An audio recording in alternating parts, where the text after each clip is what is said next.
বাংলাদেশের defence budget record সংখ্যক বৃদ্ধির সিদ্ধান্ত নেওয়া হয়েছে, কেননা তা তিন বাহিনীর জন্য যথেষ্ট হলেও সামরিক কেনাকাটার জন্য যথেষ্ট নয়। ফলে চলতি অর্থবছরের ডিফেন্স বাজেট রেকর্ড সংখ্যক বৃদ্ধির সিদ্ধান্ত নেওয়া হয়েছে, কেননা এই মুহূর্তে বাংলাদেশের যুদ্ধবিমান এবং ব্যালিস্টিক মিসাইল প্রয়োজন, যা বর্তমান সামরিক বাজেট থেকে বড় সংখ্যক ক্রয় করা সম্ভব নয়। সামরিক বাজেট বৃদ্ধির মূল উদ্দেশ্য আধুনিক যুদ্ধবিমান এবং লং রেঞ্জের ব্যালিস্টিক মিসাইল এই দুইটি সমরাস্ত্র সামরিক বাহিনীতে অন্তর্ভুক্ত করা, কেননা আধুনিক যুদ্ধবিমান ও ব্যালিস্টিক মিসাইল শুধুমাত্র এই দুইটি সমরাস্ত্রই বাংলাদেশকে যুদ্ধে অপ্রতিদ্বন্দ্বী হিসেবে দাঁড় করিয়ে দিতে পারে। ক্রয় করে হোক কিংবা তৈরি করে হোক, এই দুইটি সমরাস্ত্র বাংলাদেশকে নিঃসন্দেহে মিয়ানমার থেকে এগিয়ে রাখবে। পাশাপাশি ভারত কখনো যুদ্ধ করার সাহস পাবে না। এ প্রতিবেদনে তুলে ধরব কয়েকটি আধুনিক যুদ্ধবিমান ও কয়েকটি ব্যালিস্টিক মিসাইল কিভাবে ভারত ও মিয়ানমারের সকল আক্রমণ প্রতিহত করে বাংলাদেশের সার্বভৌমত্ব রক্ষার নিশ্চয়তা দিতে পারে। আর এই সকল সমরাস্ত্র অন্তর্ভুক্তির ক্ষেত্রে সামরিক বাজেট বৃদ্ধি ছাড়া অন্য কোনো বিকল্প নেই। বর্তমানে বাংলাদেশ সেনাবাহিনীর কাছে সর্বোচ্চ 120 কিলোমিটার রেঞ্জের মিসাইল রয়েছে।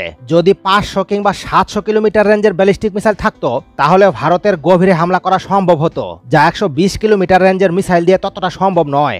ভারত বাংলাদেশে আক্রমণ করার সামর্থ্য রাখে। তার পাশাপাশি তাদের 5000 কিলোমিটার রেঞ্জের আন্তঃমহাদেশীয় ক্ষেপণাস্ত্র আছে, যা দিয়ে এক মহাদেশ থেকে আরেক মহাদেশে হামলা করা সম্ভব। যখন একটি দেশের কাছে 5000 রেঞ্জের মিসাইল থাকে, তখন নিঃসন্দেহে সে দেশ সুপার পাওয়ার, তাতে কোনো সন্দেহ নেই। আমরা হয়তো চাইলেও এই মুহূর্তে আন্তঃমহাদেশীয় ক্ষেপণাস্ত্র তৈরি করতে পারবো না, কারণ সেই প্রযুক্তি সক্ষমতা আমাদের নেই। তবে আমরা 500 থেকে 700 কিলোমিটার রেঞ্জের মিসাইল ক্রয় কিংবা নিজ দেশে তৈরি করতে পারি।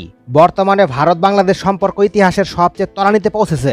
এমন অবস্থায় বাংলাদেশকে এই পদক্ষেপ নিতে হবে।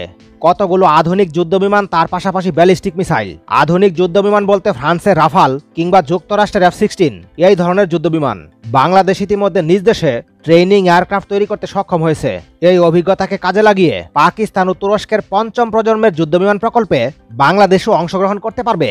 নতুন দেশ হিসেবে বাংলাদেশের এর জন্য প্রয়োজন বিরাট অঙ্কের সামরিক বাজেট, যা বৃদ্ধির পরিকল্পনা ইতিমধ্যে নেওয়া হয়েছে। পাকিস্তানের সঙ্গে তুরস্কের সম্পর্ক অনেক পুরাতন সম্পর্ক। কখনো এই দুই দেশের মধ্যে সম্পর্ক নষ্ট হয়নি। তুরস্ক সবসময় পাকিস্তানের পাশে থেকে সাহায্য সহযোগিতা করে। সেই সুবাদে পাকিস্তানের সঙ্গে যৌথভাবে নির্মাণ করছে বিশ্বের সর্বাধুনিক যুদ্ধবিমান। এমনিতেও বর্তমানে যুদ্ধবিমান ও ড্রোন নির্মাণে তুরস্কের ব্যাপক সুনাম রয়েছে। নির্মাণ করা এই যুদ্ধবিমানগুলো পঞ্চম প্রজন্মের হতে যাচ্ছে।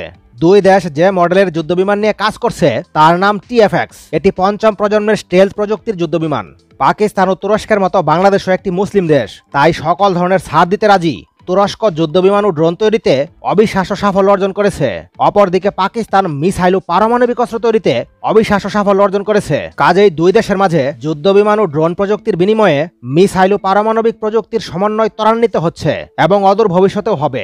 বাংলাদেশকেও এই ধরনের প্রকল্পে অংশগ্রহণ করাতে কোনো আপত্তি নেই পাকিস্তানের। বিগত বছরগুলোতে পাকিস্তানের পক্ষ থেকে আমন্ত্রণ জানানো হয়েছে, তবে বাংলাদেশ সেই প্রস্তাব ফিরিয়ে দিয়েছে। তবে সময় পরিবর্তন হয়েছে। মিয়ানমার ও ভারতের চোখ রাঙানিকে উচিত জবাব দিতে এবার হয়তো পাকিস্তানের প্রস্তাবকে স্বাগত জানাবে বাংলাদেশ।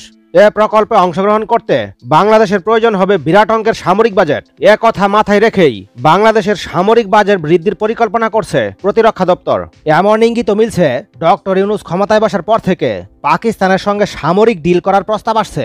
বিশ্বে পাকিস্তানই একমাত্র দেশ যারা অর্থনৈতিকভাবে গরিব হয়েও মুসলিম দেশ হিসেবে সামরিক শক্তিতে বিশ্বের সবচেয়ে শক্তিশালী দেশ। খেয়ে না খেয়ে বিলিয়ন বিলিয়ন ডলার খরচ করেছে পারমাণবিক প্রকল্পে সমরাস্ত্র প্রযুক্তি আয়ত্ত করতে এবং সমরাস্ত্র তৈরি করতে। যে কোনো ত্যাগ স্বীকার করতে রাজি। তা না হলে দেশকে আর্থিক সংকটে ফেলে এমন সিদ্ধান্ত কোনো দেশই আজও পর্যন্ত নেয়নি। তবে ভবিষ্যতে হয়তো পাকিস্তানের সুদিন আসতে খুব বেশি দেরি নয়, কারণ বর্তমানে সবচেয়ে বড় বাণিজ্য সমরাস্ত্র বাণিজ্য। সমরাস্ত্র তৈরিতে বিলিয়ন বিলিয়ন ডলার খরচ করে দেশকে আর্থিক সংকটে ফেলে দিয়ে মোটেও ভুল করেনি পাকিস্তান। তার প্রমাণ খুব শীঘ্রই মিলবে। সমরাস্ত্র রপ্তানিকারক দেশ হিসেবে পাকিস্তানও বিশ্বে নাম লেখাতে যাচ্ছে। সেই সুফল বাংলাদেশও ভোগ করবে। তাছাড়াও পাকিস্তান থেকে প্রযুক্তি ক্রয় করলে আরও সাপোর্ট পাবে। ফলে পাকিস্তানের অর্থনীতি যেমন ঘুরে যাবে, তেমনি বাংলাদেশের সমরাস্ত্র খাতু ঘুরে দাঁড়াবে। তারপর পুরো এশিয়ায় দাদাগিরি করবে পাকিস্তান ও বাংলাদেশ। বাংলাদেশের প্রতিরক্ষা দপ্তর যুদ্ধবিমান ক্রয়ের বিষয়টি গুরুত্ব সহকারে দেখছে। দেশের সার্বভৌমত্ব রক্ষার স্বার্থে কোন দেশ থেকে যুদ্ধবিমান কিনলে সাশ্রয়ী মূল্যে ক্রয় করা সম্ভব, সামগ্রিকভাবে কোন দেশের এবং কোন মডেলের যুদ্ধবিমান কিনলে বাংলাদেশের জন্য সবচেয়ে কার্যকরী ভূমিকা পালন করবে এবং সর্বোত্তম হবে, এ বিষয়ে সিদ্ধান্ত নেওয়া হচ্ছে। কোন দেশের যুদ্ধবিমান, কোন দেশের সাবমেরিন, কোন দেশের এয়ার ডিফেন্স সিস্টেম এবং কোন দেশের যুদ্ধজাহাজ ক্রয় করবে, এ বিষয়ে চূড়ান্ত সিদ্ধান্ত নেওয়া হচ্ছে। শীঘ্রই বাংলাদেশ বিমান বাহিনী যুদ্ধ বিমান ক্রয় করবে এটা নিশ্চিত। তার পাশাপাশি ক্রয় করবে বেশ কিছু হালকা এবং ভারী সমরাস্ত্র, এবং একক কোনো দেশ থেকে ক্রয় করা হবে না, কয়েকটি দেশ থেকে ক্রয় করা হবে এ সকল সমরাস্ত্র, এবং এক্ষেত্রে বাংলাদেশের জন্য অনেকটি অপশন রয়েছে। কিন্তু প্রশ্ন হলো, বাংলাদেশ ক্রয় করতে পারলেও সবগুলো অপশন থেকে ক্রয় করবে না। যেমন যুক্তরাষ্ট্র সহ পশ্চিমা কোনো দেশের কাছ থেকে ভারী সমরাস্ত্র ক্রয় করবে না, কারণ যুদ্ধ বিমান এবং ভারী সমরাস্ত্রের মতো কৌশলগত সমরাস্ত্র সকল দেশ থেকেই ক্রয় করা উচিত নয়। কারণ কঠিন শর্ত মেনে সমরাস্ত্র ক্রয় করার চাইতে না ক্রয় করাই উত্তম, কারণ যুদ্ধকালীন সময়ে তাদের বলে দেওয়া নিয়ম অনুযায়ী ব্যবহার করতে হবে।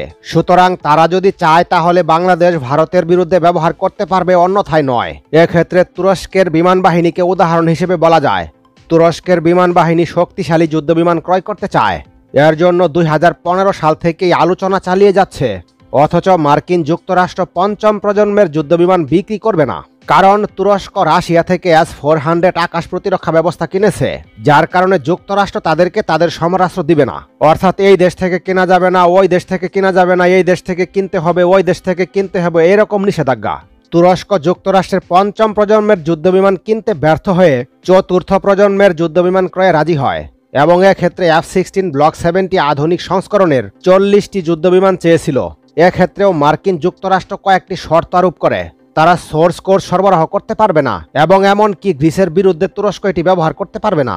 বাংলাদেশও ঠিক একই সমস্যার সম্মুখীন হবে। ফলে যুদ্ধবিমান ক্রয় করে তারা কার্যকরী পদক্ষেপ নিতে পারবে না।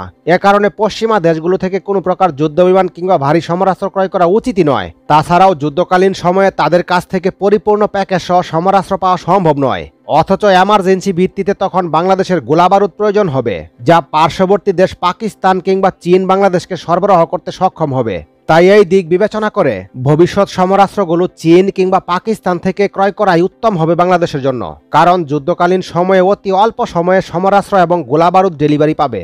বাংলাদেশ বিমান বাহিনী পাকিস্তান থেকে ক্রয় করলে JF-17 ব্লক 3 যুদ্ধবিমান ক্রয় করতে পারে। অপরদিকে চীন থেকে ক্রয় করলে J-10C কিংবা আরও আধুনিক ভার্সন J-10D ক্রয় করতে পারে। তবে মূল্য বিবেচনায় অনেকটা পার্থক্য রয়েছে, যার কারণে কোনটি কিনবে এখনো পরিষ্কার নয়। এমনও হতে পারে দুইটি যুদ্ধবিমানই ক্রয় করতে পারে, অর্থাৎ পাকিস্তান থেকে $500 মিলিয়ন এবং চীন থেকে $500 মিলিয়ন যুদ্ধবিমান।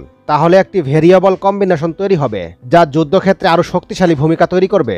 তবে চীন থেকে ক্রয় করার সম্ভাবনা সবচেয়ে বেশি, কারণ সাম্প্রতিক সময়ে চীনের সঙ্গে বাংলাদেশের বৈঠক হয়েছে এবং সেখানে সামরিক চুক্তির ব্যাপারটি উঠে এসেছে। কি সামরিক চুক্তি হয়েছে তা প্রকাশিত হয়নি, তবে আলোচনা হচ্ছে যুদ্ধবিমান ক্রয়ের বিষয়টি সবচেয়ে বেশি প্রাধান্য পেয়েছে। এটা এক প্রকার নিশ্চিত, কেননা বাংলাদেশের এই মুহূর্তে যুদ্ধবিমান ছাড়া কোনো বিকল্প নেই।